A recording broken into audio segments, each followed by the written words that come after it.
क्लॉडीन आकासागा नाम का बीज ढूंढने के लिए रेड लाइट डिस्ट्रिक्ट में जाती है क्योंकि उसे पता चलता है कि यही पौधा उस जहरीले फॉर्मूले का सबसे जरूरी इंग्रेडिएंट है, लेकिन दुकान वाला उसे बेचने के बजाय उसे सावधानी से छिपा देता है। क्लॉडीन को मामले की गंभीरता का एहसास होता है। जब दुकान वाला नहीं देख रहा होता तो वो बीजों की एक लड़ी चुरा लेती है, लेकिन जैसे ही वो निकलने वाली होती है, कुछ आदमी आकर उसे बेड पर पकड़ लेते हैं।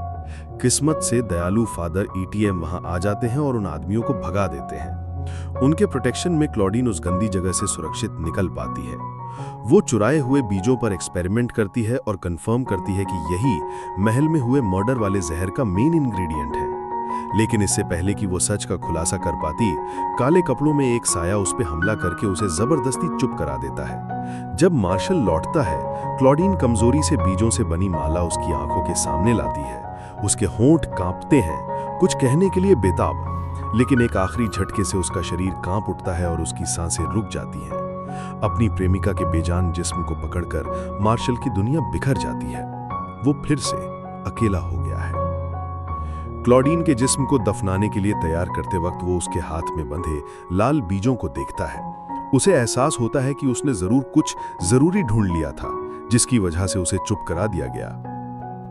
इस क्लू के पीछे जाते हुए वो दवाई वाले के पास जाकर उससे पूछताछ करता है। जब वो कुछ ना जानने का नाटक करता है, मार्शल गुस्से में उसकी हथेली में एक चाकू घोंप देता है। दवाई वाले को मजबूरन बताना पड़ता है कि क्लॉडीन के बीजों का संबंध उस जहर से है। जल्द ही मार्शल पेरिस के रेड लाइट डिस्ट्रिक्ट पहुंचता है और एक प्रोस्टिट्यूट को उन्हीं लाल बीजों का हार पहने देखता है।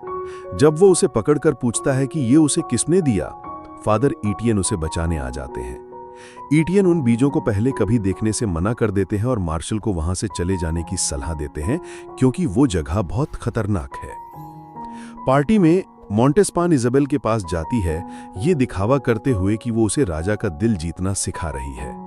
असल में उसका इरादा उसे जहर देने का होता है, लेकिन जैसे ही इजाबेल जहरीली वाइन पीने वाली होती है, मॉन्टेस्पान उसे गिरा देती है।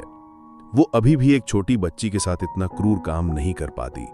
इसके बजाय वो इजाबेल को एक लव पोशन देती है और उसे दुनिया के